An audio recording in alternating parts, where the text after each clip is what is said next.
Shalom, my brothers. Shalom, my sisters. Shalom, family. Family. My name is Symmanayah, and my family is Yashar'al. This is less than 10 minutes. Words to Yashar'al.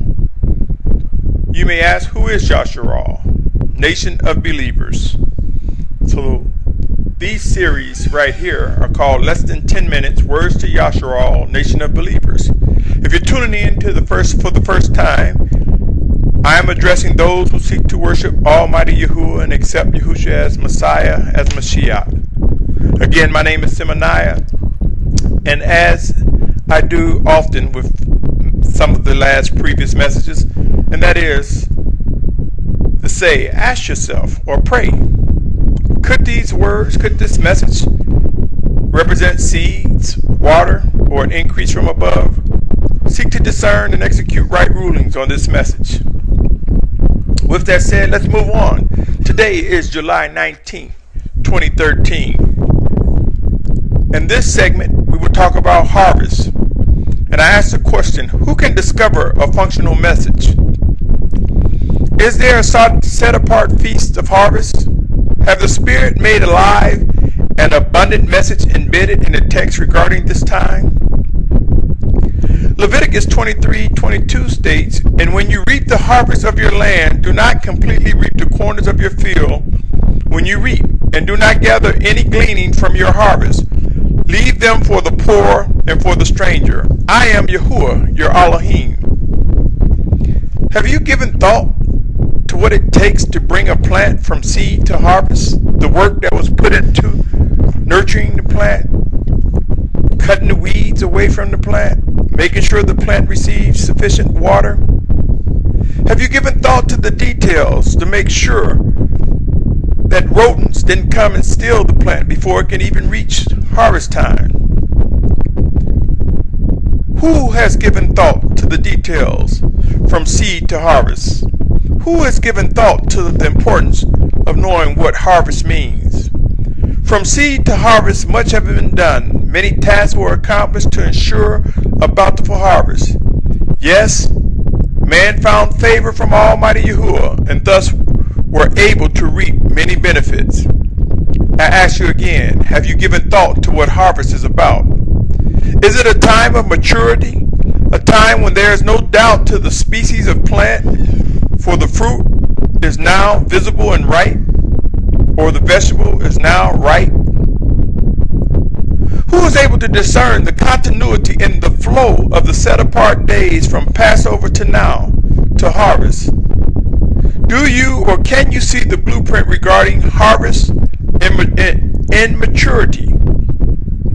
Yes, some mature quicker than others, as I mentioned about the first fruits. However, reaching maturity is something that all of us should continually press forward to achieve by the living instructions and guidance of the Spirit of Yahusha. Let us examine each of these messages that introduce the possibility of a hidden message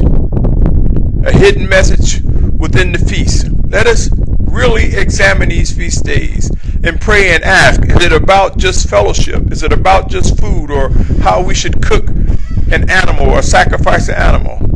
Is it just about that, or is there more? Is there more within the text pertaining to these set-apart days? You might just discover something life-giving. For as it is said that the Spirit brings to life, or should I say, the letter killeth and the Spirit make alive. How abundant, how much is there behind the written text?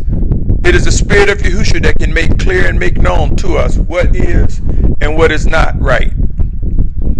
A quick recap over the previous messages. I suggested that Passover, in short, is a time of instructions and obedience, a time to recognize the importance of obeying the instructions of the Most High and being obedient, lest death come upon us. Unleavened bread, a time to discern the difference between righteous influence and evil rebellion or unrighteous influence. The first fruits, I submit to you a core message, a time to recognize that some mature quicker than others and some may even respond quicker than others. And harvest, a time of maturity. Can you not see? Is it possible to discern? A blueprint is before our eyes, a blueprint of how we should govern ourselves, a blueprint of how Yashar'al is being structured, a blueprint that is designed to be passed down from one generation to the next.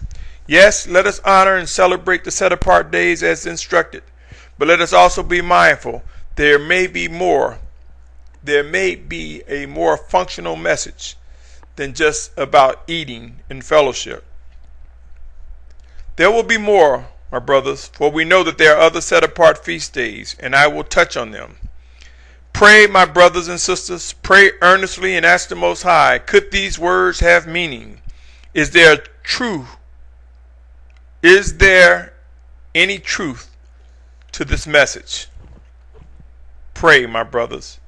Each of us must give an account to what we do in this vessel we call a body. I know of no other direction that I desire to turn, save seeking to increase in worship and obedience to the Spirit of Yahusha. Take these words and may they perform the task they are designed to accomplish in Yahusha's name. Until next time, my brothers. Until next time, my sister, my family. Be encouraged. I pray that each of us are able to endure until the end. Again, be encouraged, my brothers and sisters. Soon, and very soon, the great marriage will come to be. Until next time, shalom. Shalom. Shalom.